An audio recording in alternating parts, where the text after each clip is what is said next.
welcome to your go-to Detroit Pistons podcast, The Pistons Pulse, co-hosted by me, Bryce Simon of Motor City Hoops. And Omari for the second, Pistons beat writer for the Detroit Free Press. And of course, we're always blessed to be joined by our producer, Wes Davenport. Make sure you are listening to Wes and Blake Silverman over on the Pin Down on the Detroit Bad Boys YouTube channel.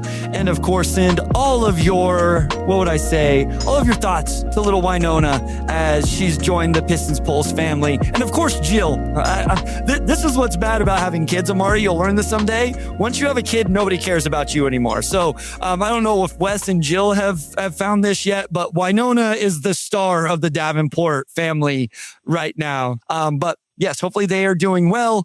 Omari Sankofa the second. Make sure you're reading him over on the Detroit Free Press. And of course, the Motor City Hoops Substack, where I'll have game notes and analysis throughout the playoffs. Did all 82 games again this regular season. And either Friday night or Saturday morning, I plan on dropping a playoff preview. Once we know who Detroit is actually going to play, looking at notes from throughout the season against the Pistons, stats to look for, those type of things. But 0-2, as we were joking about, as we debated a bunch of not important stuff before the podcast, the Pistons won 60 games or they're in the playoffs. Thoughts, overarching thoughts now that the regular season is over and this is a 60-win basketball team. Yeah, kind of surreal, honestly, just to hear 60 and to have seen it firsthand. And I mean, they've kicked butt all season, obviously, but to actually witness it firsthand, I think it's just really something. They've been so consistent all year. They've been on the 60-win pace essentially since, I feel like, the third week of the season. They lost, I think they were like 2-2, and then they won 13 straight. They've sustained it all year. They've been the same team all year. I think that bodes well for them going into the playoffs. I feel like the last month, if there were any doubts about the team's makeup and what they could do, a lot of them should have been silenced. They went, I believe, 9-2. Or 8-3, while Cade was sidelined, and those losses were against teams that on paper you probably expect them to lose to. You had the Hawks team that have been on fire since the trade deadline. Obviously, Shai Gilgeous-Alexander, took them to OT. So for them to win without Cade, win a few games without Duren down the stretch, you got Paul Reed stepping up, Javonte Green, even Kevin Huerter, I think really rounded into form toward the end. It gave them just a little bit of what they needed with that second unit. So I could go on, but it's just super impressive. They've done it all year, and it's just crazy to see a record start with 6-0. This franchise has only done that 3 times, and there's been a lot of iconic Pistons teams. So it just puts into perspective just how insane it is that they've become this good this fast. We will go on. This will continue to be an episode of praising this Pistons season with a little bit of intrusive thoughts about the playoffs.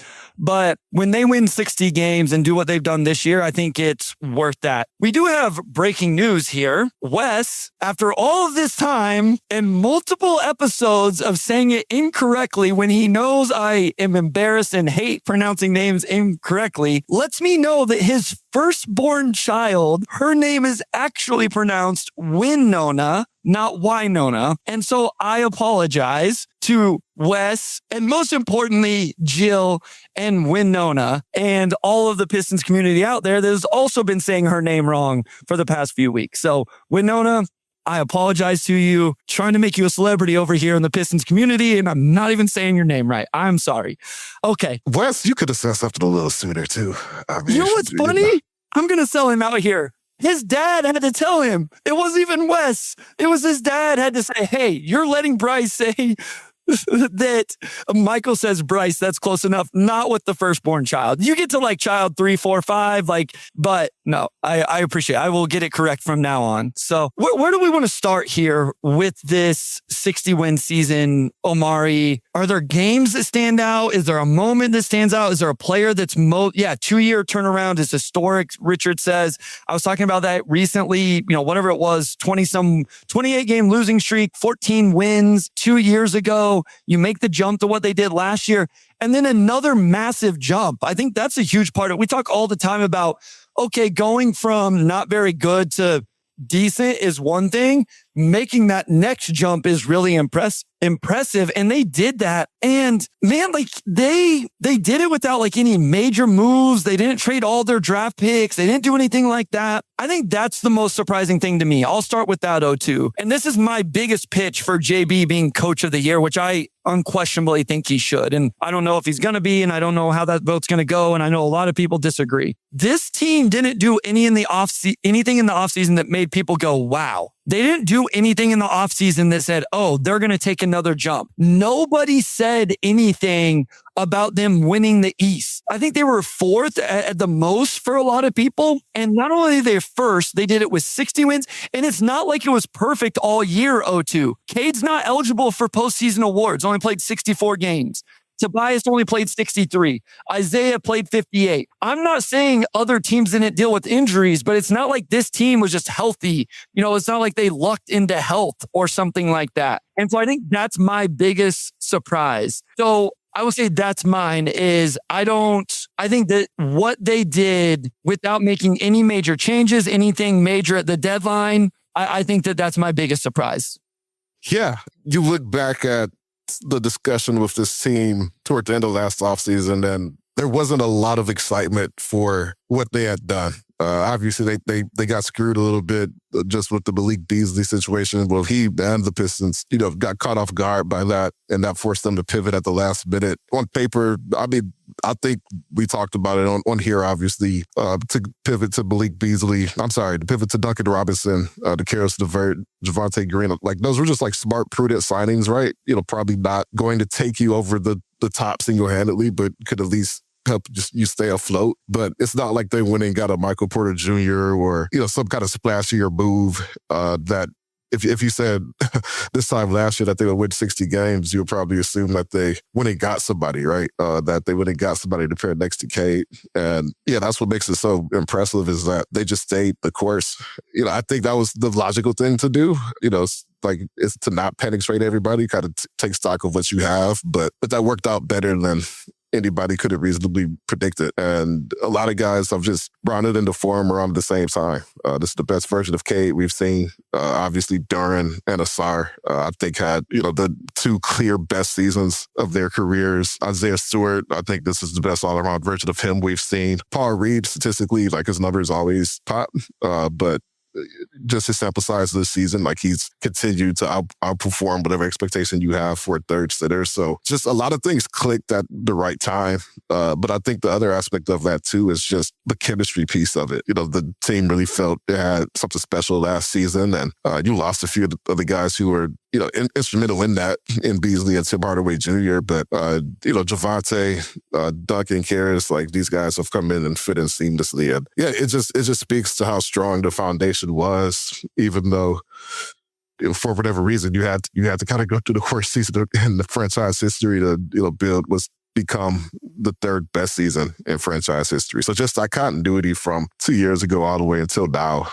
just super impressive and pretty surreal to see it up close. I think I'll address this, and I think it'll actually lead us into winning on the margins, which is something Trajan has done a great job of. So Steven says, Bryce, I'm calling you out. Early in the season, you said that Danis is not an NBA starter level point guard. Are you eating crow on that? One, Steven, I know you're here a lot. I appreciate it. You definitely enjoy trying to call me out for my takes.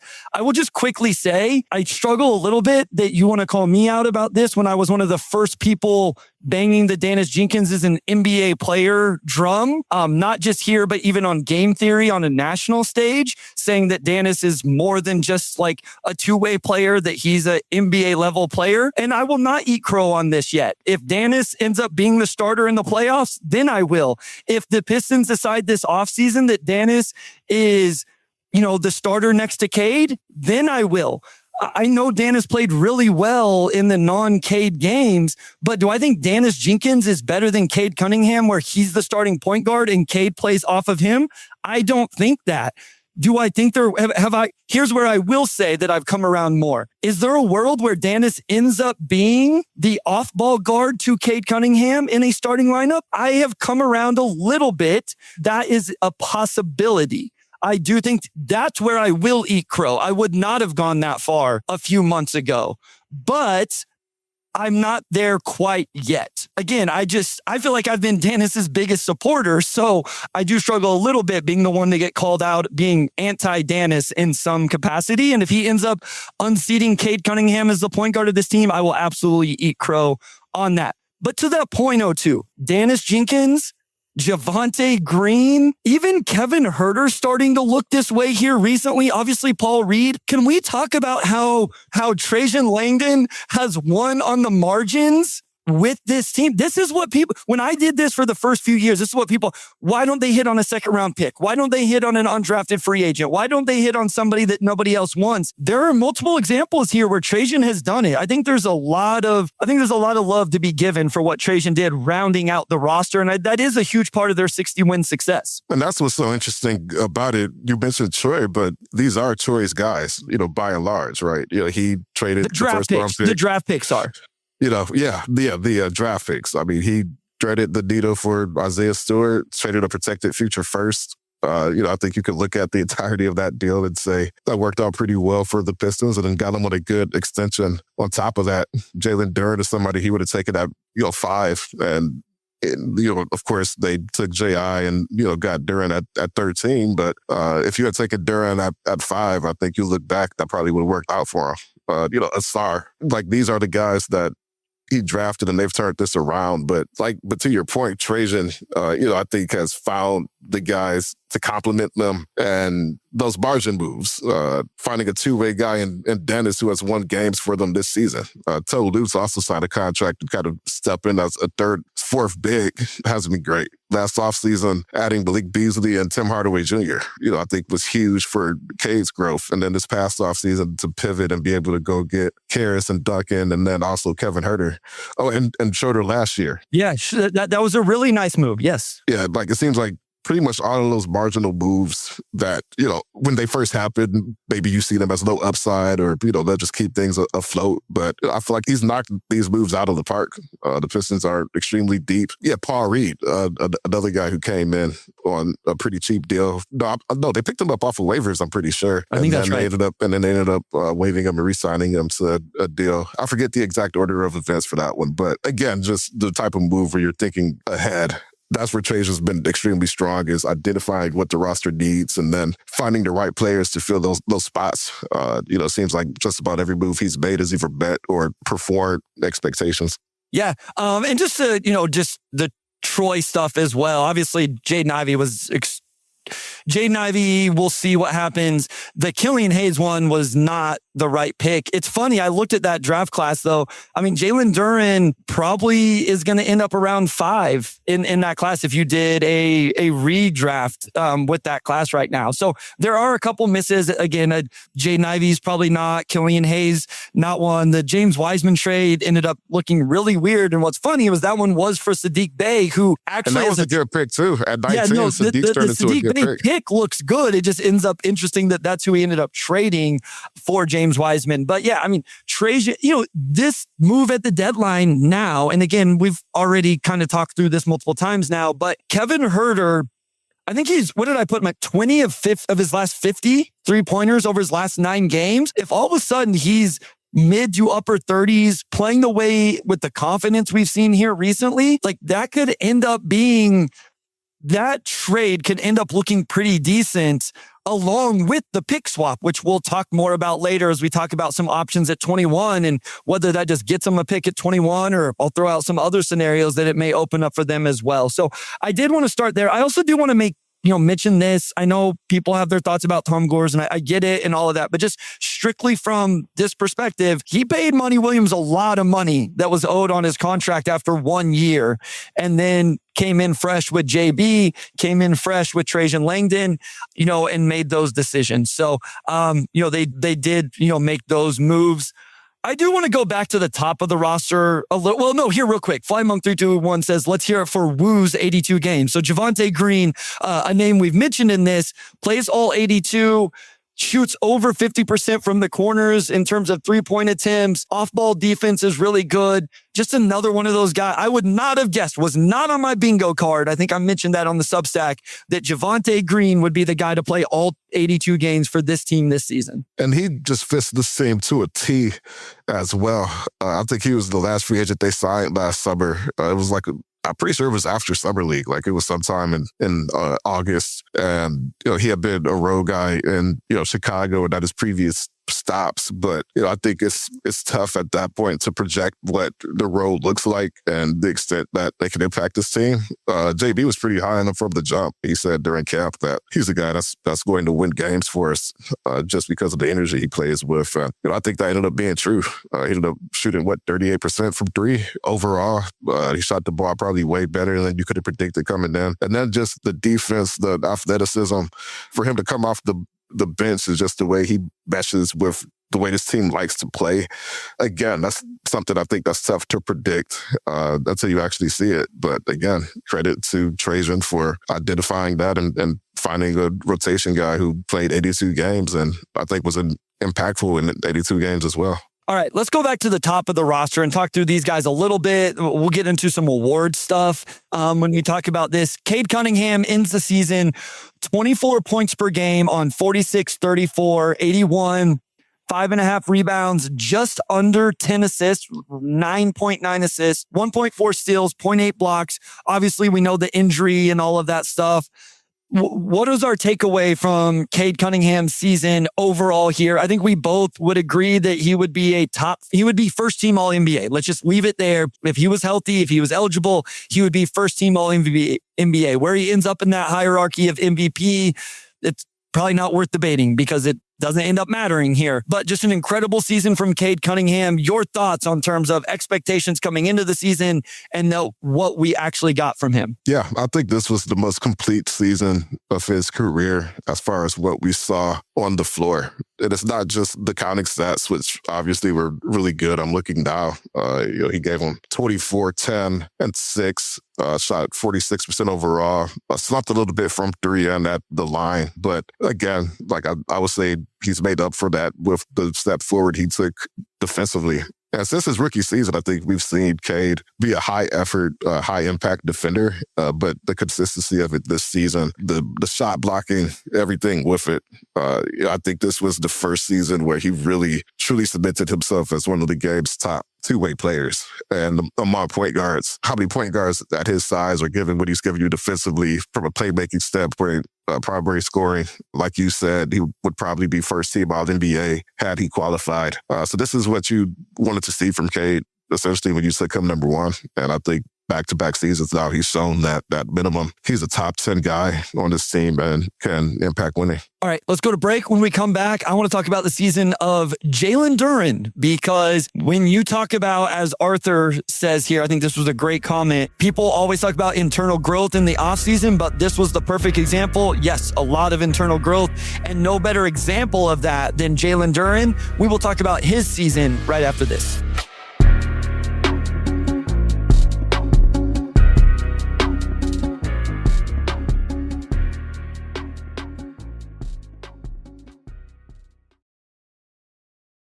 All right, we are back with segment 2, and we're going to lead off with Jalen Duren, who, on the same topic of not being able to predict, the extent certain guys will play well.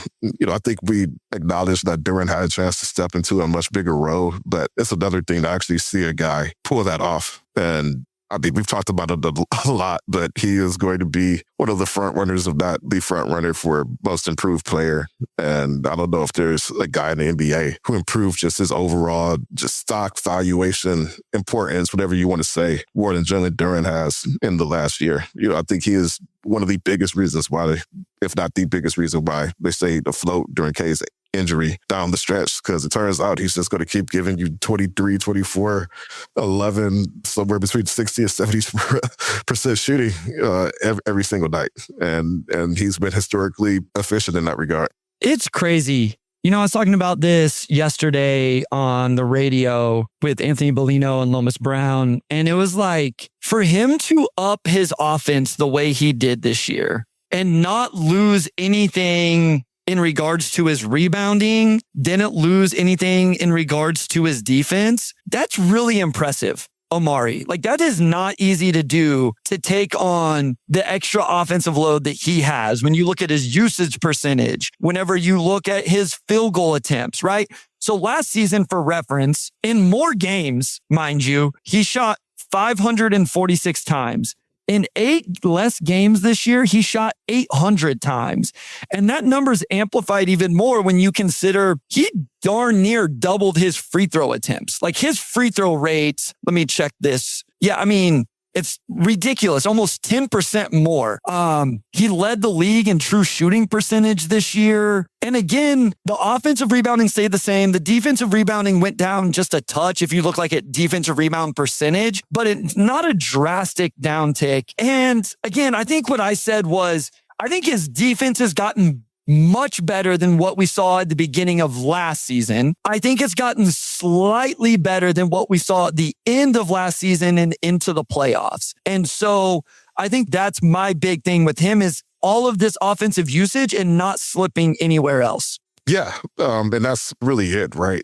For him, I think down the stretch after that 2-game suspension, like I said, he was giving them 23 points, 11 rebounds, like around 67% shooting. I saw a stat the other day that like he and Wilt are sort of in a category of their own when it comes to scoring that many points and rebounding on that level with that level of efficiency. Duren obviously is going to get paid this offseason. I think max remains to be seen. I wrote about it in my mailbag the other week, but if he makes all NBA Supermax, he can get up to 287. Without it, it's something like 239, around that. But outside teams can't even offer him $200 million. So the Pistons could offer more money overall because they could offer that 5th year.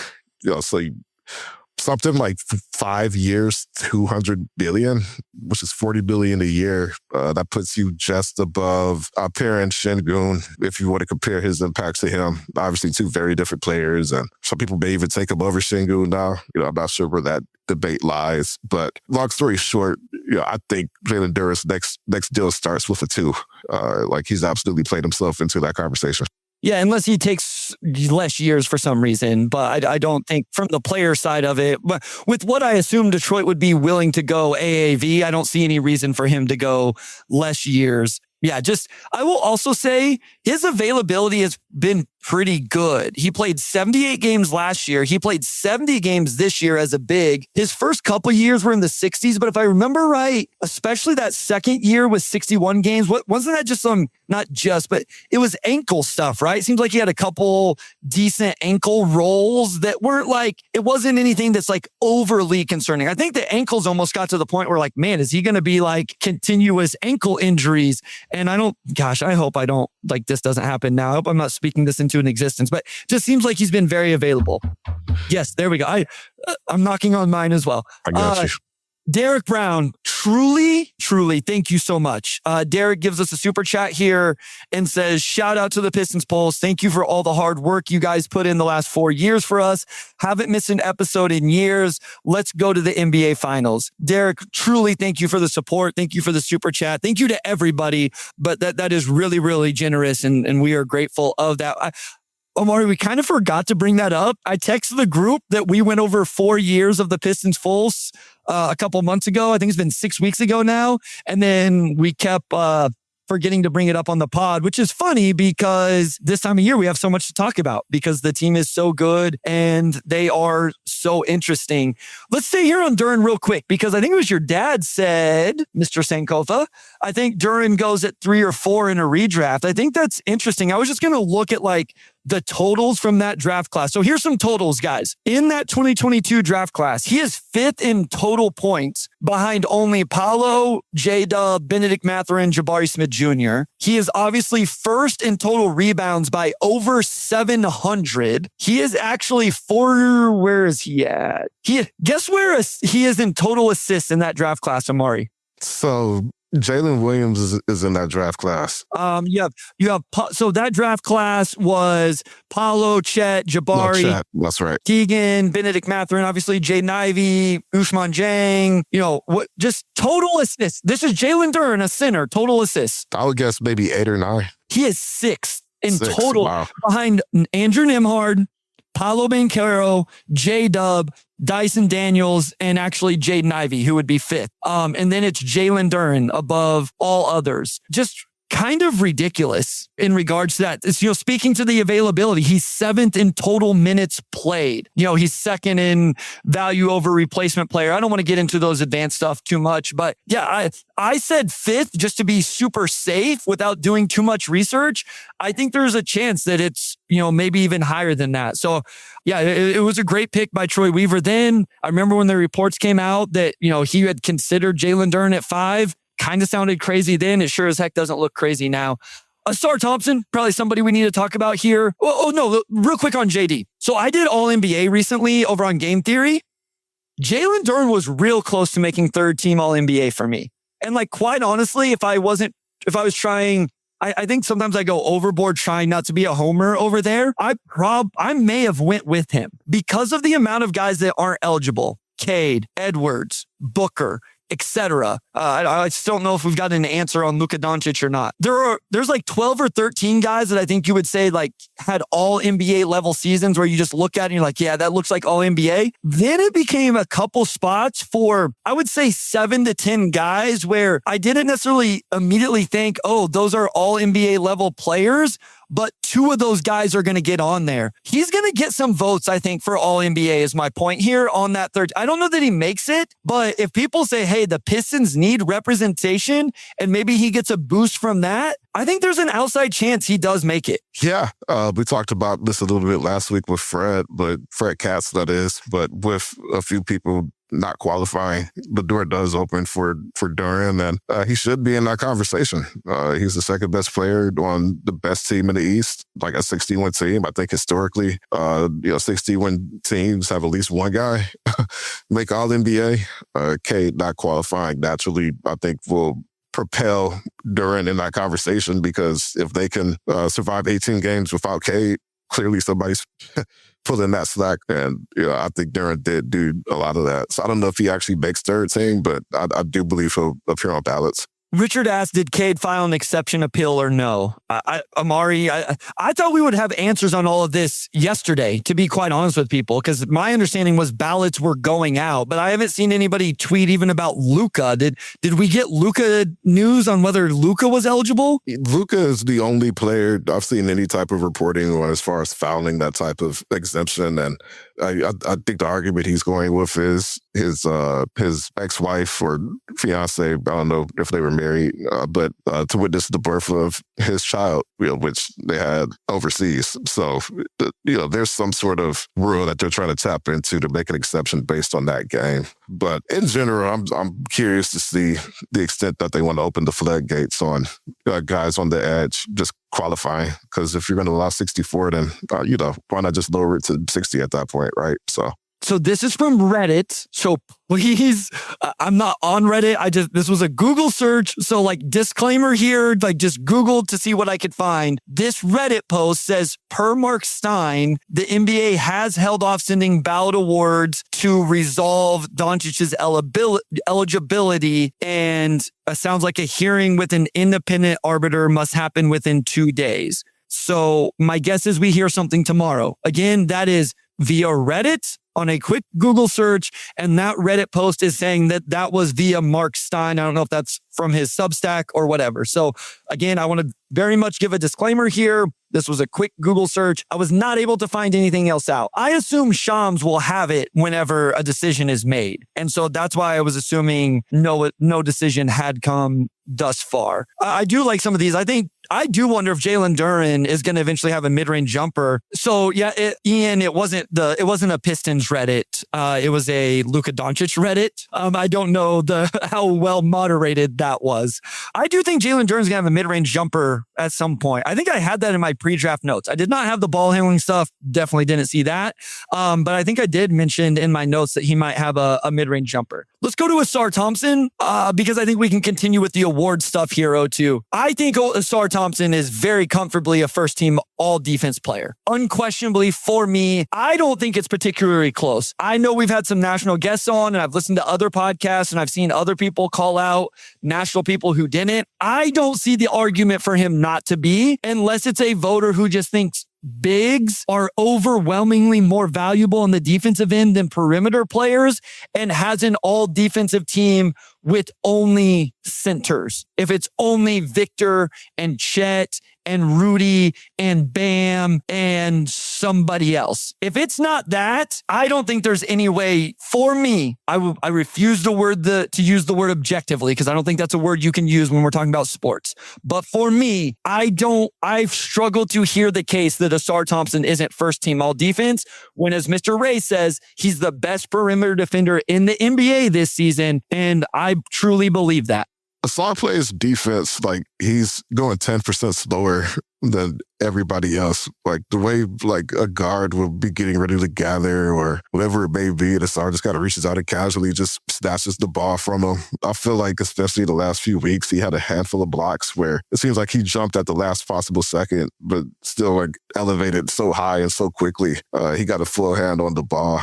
Like he probably has 2 or 3 plays every single night where it just seems like he's anticipating something happening before everybody else could see it. I thought this was the most impressive all-around defensive season he's had. I think it's really shown just how unique he is as a defender.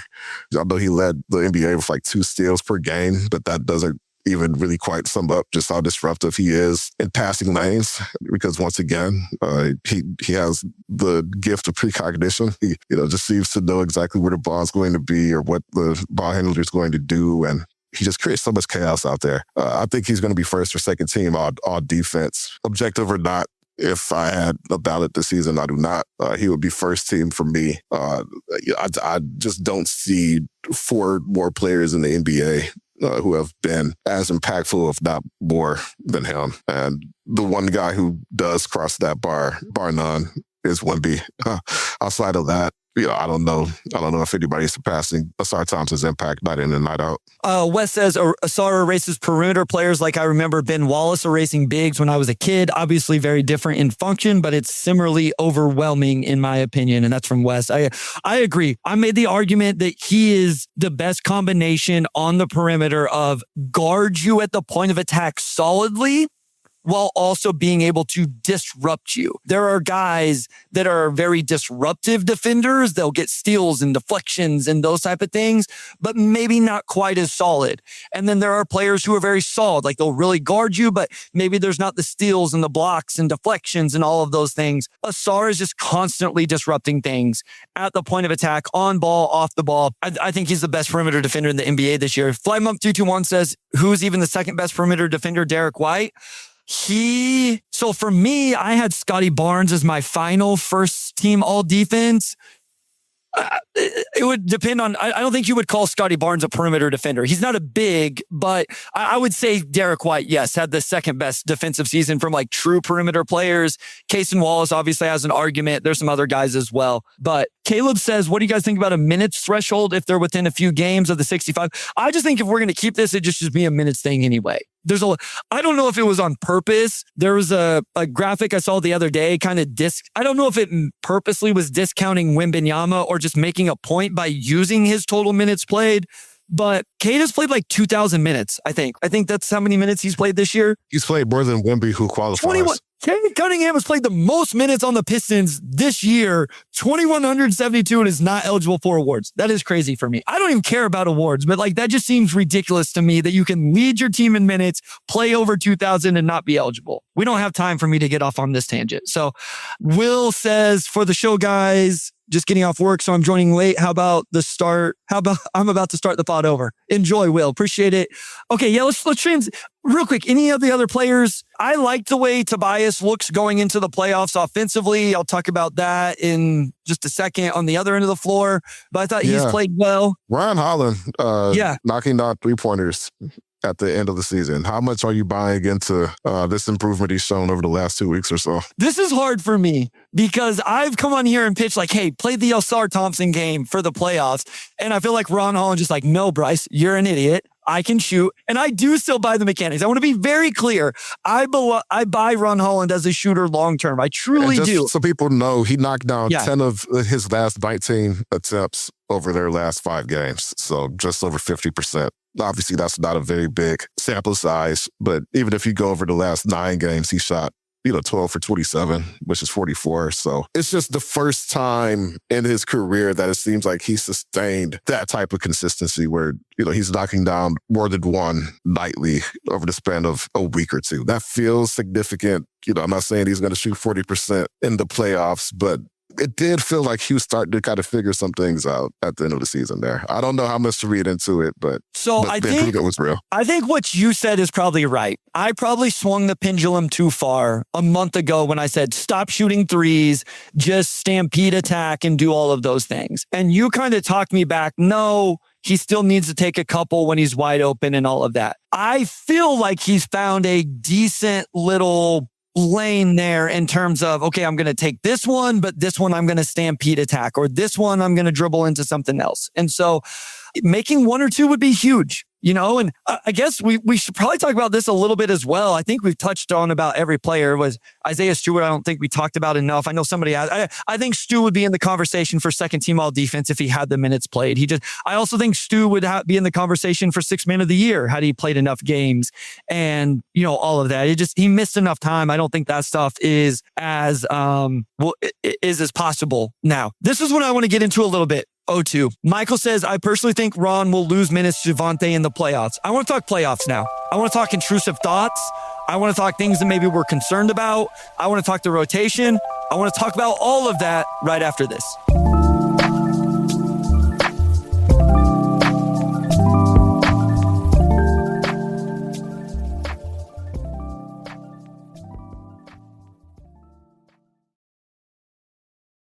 All right, we are back with segment 3.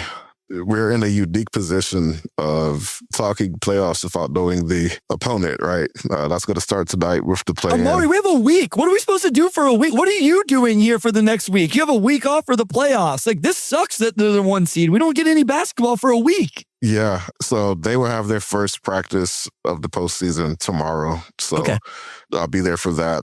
I'm guessing they'll practice a couple more times leading into Sunday. And obviously, they're going to be home here for at least another week from today, depending on if they play game 2 Tuesday or Wednesday. So it slows down a little bit, but it's just a very brief quiet before the storm.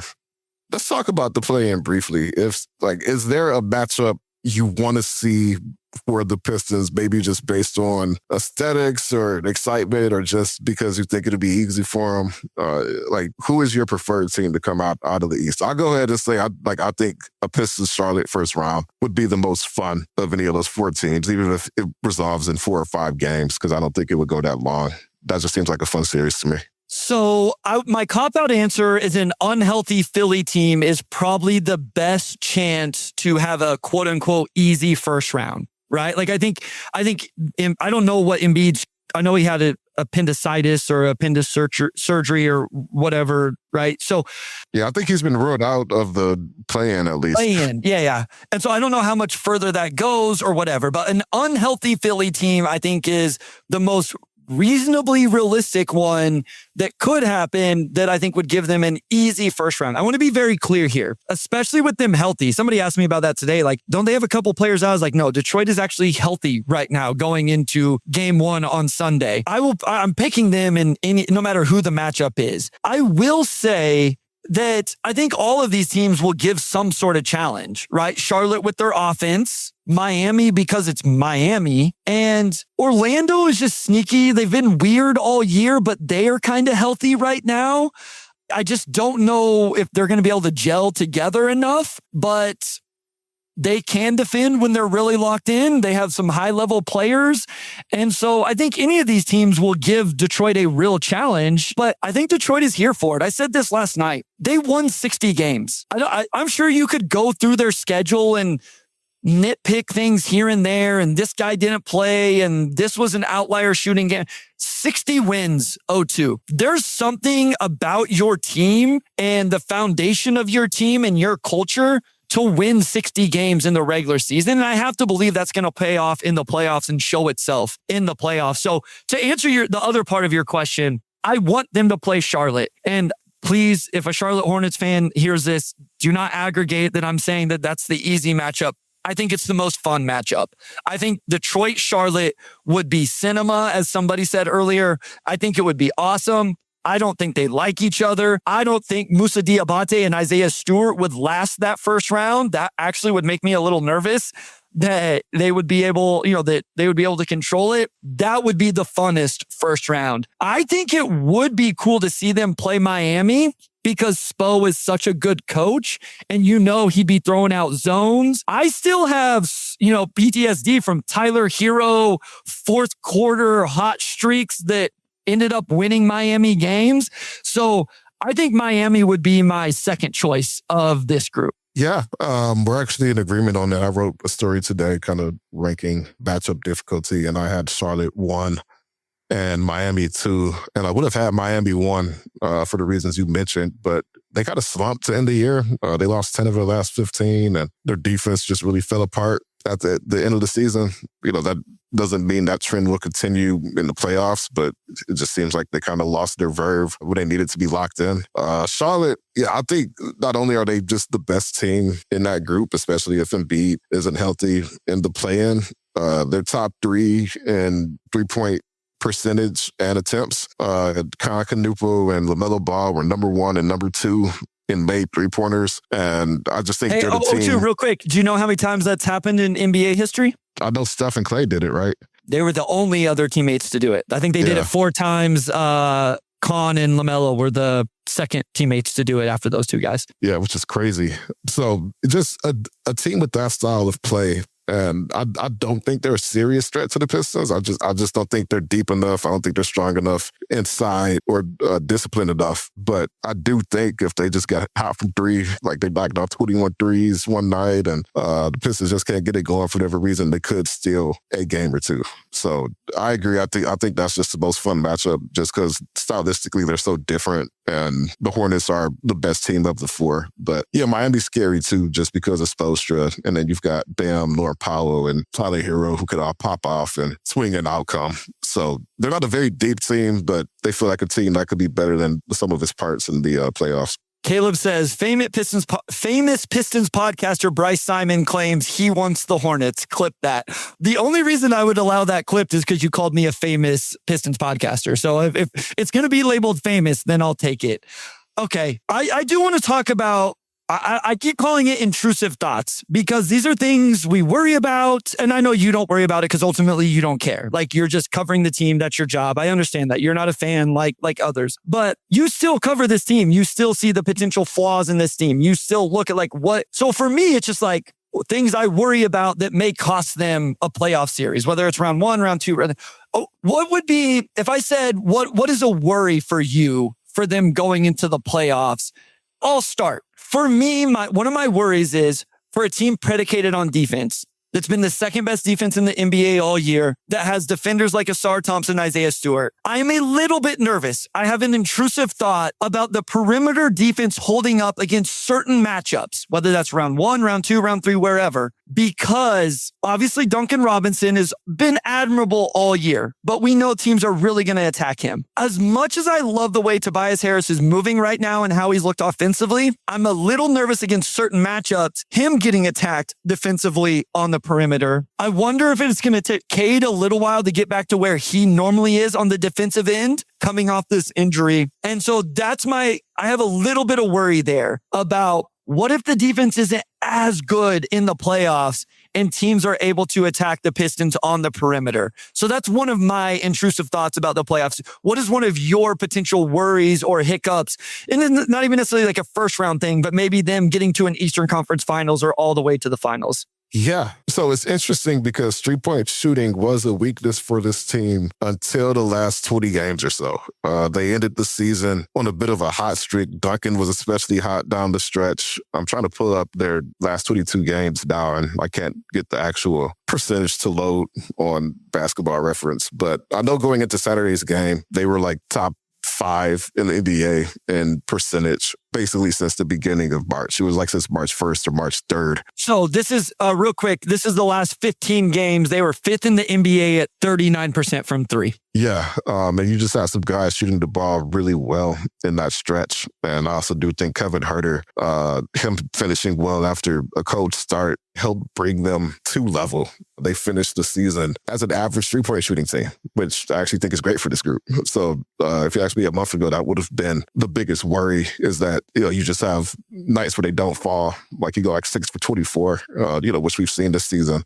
And that just doesn't get it done against a team that just shoots the ball better that night. Sometimes it's just that simple. But this last month, actually, I feel like they're hitting their stride from three at the right time. And, there could be a lot of variance in a 7-game series, but I just don't see it like as big of a weakness. So I think it'll just be what hurt them against New York, which is that you have a couple of games that come down to the wire and you just can't get, to the shots or buckets that you need.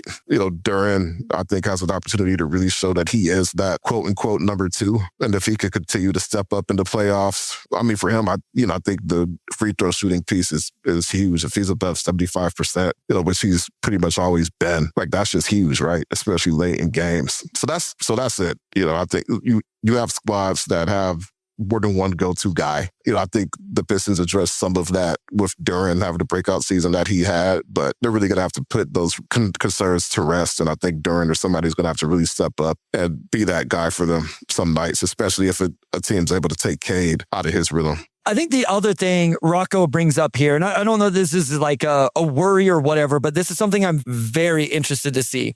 Rocco says the depth of this roster is criminally underrated nationally. And Thomas says, are we worried about JB's record with Cleveland in the playoffs? Do we know what happened there? My short answer is no. Like, I wasn't following the Cavaliers close enough. I also realized this morning as I was working out, how poetic would it be for JB? And this is no shade at the Cleveland Cavaliers or Kenny Atkinson or anybody else. But guys, we got it. Like, how poetic would it be for JB if he was able to knock off the Cavaliers in the Eastern Conference semifinals? Like, that would be kind of sick for JB. And what I know about JB, I'm sure he would downplay it. I feel very confidently JB would not talk about it, even if you guys ask him about it. But I realized that this morning that scenario could play out, and that would be awesome for JB. Again, I don't know JB. I've said hello to him in a hallway. He has no idea who I am. Actually, he was just being nice, but that would be pretty sick for him coming to a team that he came into and then what he's done, and he should be coach of the year. And I'm worried that he's going to get robbed of that. But I will say this, Omari, with all the talk about the depth of this team, the one thing is you do have to make the right decisions with that depth. And I'm not saying I'm worried about JB making the right. I say this about all coaches that are in this situation. You have to decide, okay, is this a Dennis Jenkins 4-minute stretch, or is this a Karis LeVert 4-minute stretch? Is this a scenario where we play Stu at the 4, or is this a scenario where we play Ron Holland at the 4? There are going to be a lot of hard decisions throughout a playoff series and multiple series with this rotation. I think all of the players will probably be comfortable with whatever the decisions are, but that's not easy either. 0-2, right? Like, there's been a lot of guys that have... Javonte Green's played 82 games. Is there a world where he doesn't play in game 1 on Sunday? There might be, right? If they do decide to shrink the rotation down to 9 or 10, I personally think he's going to stay with 10 plus in the rotation. That's my theory right now. But that is one thing, is just JB pushing the right buttons with the roster and the rotations in the lineups. Yeah, back to the Cleveland piece. I think this Pistons team just has a different identity than those Cleveland teams have. Like, just the front court, like the way that they're able to really bully teams inside. This team is just built differently than those Cleveland teams. I think in some ways they're better than some of those Cleveland teams, except maybe the last year where Cleveland was number 1. But no, I see this as a fresh slate for JB. I don't think Cleveland means anything. They had injuries. Like, there was a lot going on with those teams that, knock on wood again, but the Pistons ideally won't have to deal with. I'm curious to see how deep they go rotation-wise. Typically, coaches shorten their rotation. I think JB justifiably could still go 10 or 11 deep if he wanted to. Sasser might be able to give you some buckets one night, right? Paul Reed, there are guys you can turn to in a pinch if you need to. Very curious to see what that looks like on opening night, especially with guys like Dennis. How much does he share the floor with Cade? That's something he talked about doing. There's a lot that they have to map out, I think early on in the playoffs. And yeah, very curious to see how deep he goes.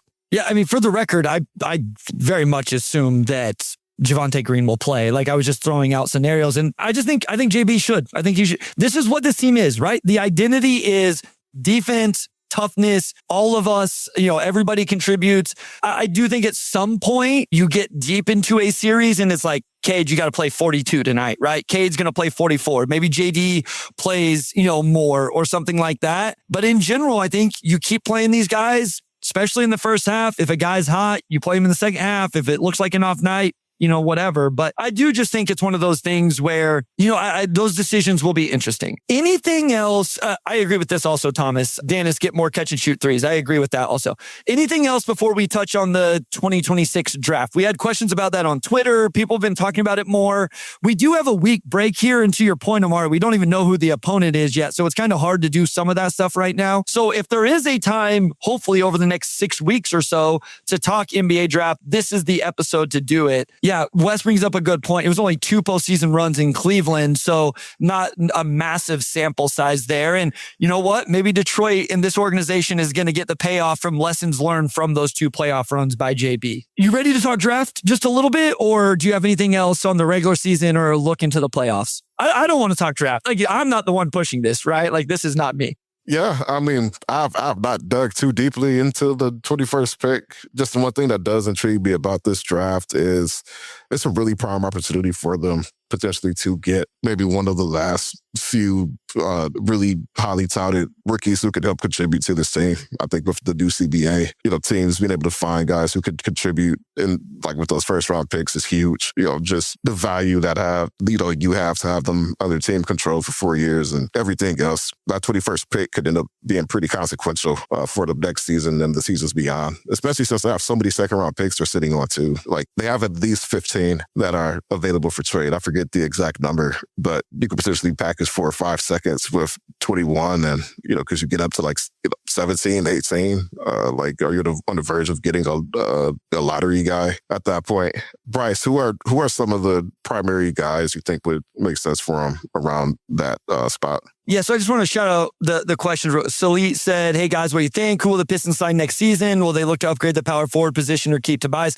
I only bring this one up, one, to thank you for the comment, but also in question, but also I do think these things are paired together. I do think Detroit's in a position with the draft, as Sharon Dalton asked, who should the Pistons take at 21, where what they think they can do in the draft, who they think they can get or whatever, will then pair with what they feel like they need to do or can do in the offseason. I'll bring up 2 names here, and one is Cameron Carr. Cameron Carr is one of those guys that people, I think, have really found in, for Pistons fans.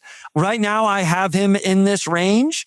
Super, super, super athletic. Like, big time athlete. His dad actually played in the NBA. Big time movement shooter. He has sleight of frame. That's probably my biggest worry with Cam Carr. This is his 3rd year in college basketball. So he's had a few more years than some of these freshmen and all of that. I always like to at least mention that. Defensively, I think he's more of like a playmaker, a disruptor with his length, his athleticism, all of those things. I don't think he's necessarily just setting down and locking you up at the point of attack, but I think he is a guy that would be a very, very good fit for this team, especially on the offensive end. And then defensively, considering you have an Ausar Thompson, a Ron Holland, those type of guys to take the matchups, I think he'd fit in well with the disruptive mentality the Detroit Pistons play with on the defensive end. Yeah. You look at just positional need for this team and going forward. And I think outside of power forward, somebody on the wing that can knock down threes would be huge, especially if they could also fit into the team's, identity as far as having long arm athletes and everything of that sort. Again, I would say I've not dug too deeply into the guys available at 21, but Cameron Carr is one of the guys I'm aware of who I think on paper just makes sense from a skill set standpoint. And then the other guy that's in a similar, actually there's a few here, but I see Isaiah Evans getting brought up. He's very similar to Cameron Carr, not the same athlete that Cameron Carr is. Isaiah Evans, 2 years at Duke, big time movement shooter, sleight of frame, all of those same things. A couple other guys, Malik Thomas, just a name for people. He was a freshman at Arkansas this year, is the same type of player as those guys. We'll see. Another aspect of this is a lot of these names we're bringing up, including Cameron Carr, Isaiah Evans, these guys could all go back. You know, if they're not getting guarantees in the first round, they may be going back for that NIL money in college. But Malik Thomas, and I don't know where Braylon Mullins' stock is right now. So Braylon Mullins is another guy that I think could be available where the Pistons draft. So there are a few different of these wing, off-ball guards, whatever you want to call them, that are floor spacers, can really, really shoot the basketball. Amari Allen was a freshman at Alabama. Is a little bit bigger, a little bit more versatility with him. And then I do think we should probably talk about Yaxel. YouTube user brings him up. Other people have brought him up. Little unpopular because he's older. And yeah, Robot said, has Jaxel played his way into the top 20? He has for me. I think Jaxel Lindeborg is a lottery pick, in my opinion. We'll see how that changes throughout the process. Yaxel's one of those, I think that's where it gets interesting is, you mentioned this, O2, Trajan has put himself in a position where he could probably go get to the end of the lottery if he felt like he needed to, for a Yaxel Lindeborg, for Karim Lopez, for, if he loves Nate Ament or Daly. Like, there's a bunch of these names that if he doesn't think any of those guys are getting to him and he thinks they're substantially better than some of these other names, he has put himself in a position that he could potentially move up and go get one of these guys. But I don't personally think Yaxel Lindeborg will be there at 21. I do think Yaxel Lindeborg would be a really good fit for Detroit and kind of slide right into. I know he played the 3 at Michigan, but I think he can play the 4 in the NBA for sure. Yeah, I mean, I think he's a prototypical NBA 4, strong playmaker, can shoot the ball. He's about 6'9". I mean, there's a lot to like about him as a prospect, just from a pure fit standpoint. Very easy to see how he slots in with the Pistons, given that, I think if you had to compare his game, there are some similarities to a guy like a Tobias Harris, just as far as his overall versatility. Real quick, and then we can end on this. Pistons fan 11 says, what does it cost to get to the end of the lottery? So we looked up the Rob Dillingham trade from 2 years ago before the episode. I think that was Minnesota moving up. I don't think that was just them getting into the first round. That bless you, Wes. That was a that was a future unprotected first round and a pick swap in back-to-back years. If we go back to more recent history, the Pelicans moved up last year, and yeah, we got it right here. Ibrahim, Pelicans sacrificed, it wasn't technically their 2026 first round pick. It was actually a much more valuable 2026 first round pick to move up 10 spots to go get Derek Queen. So I think you're looking at a first round pick of some capacity. I don't think it has to be like this one. Detroit doesn't have anyway. This one was the best of, right? It wasn't.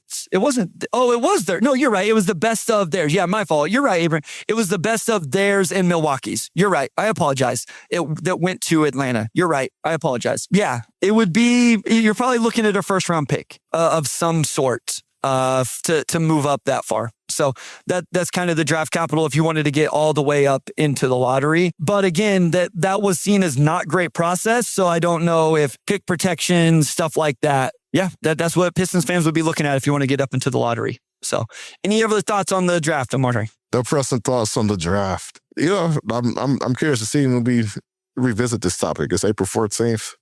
Drafts in a couple months. I know the landscape will be shaped a lot, with guys starting to come back or whatever it may be. So it could be a very different discussion in a month. Just curious to see how that evolves. Yep. Okay. I will be in Detroit here in a few days, flying out on Saturday. I will be there at game 1. If you see me walking around, please say hello, whether that's at the game or otherwise.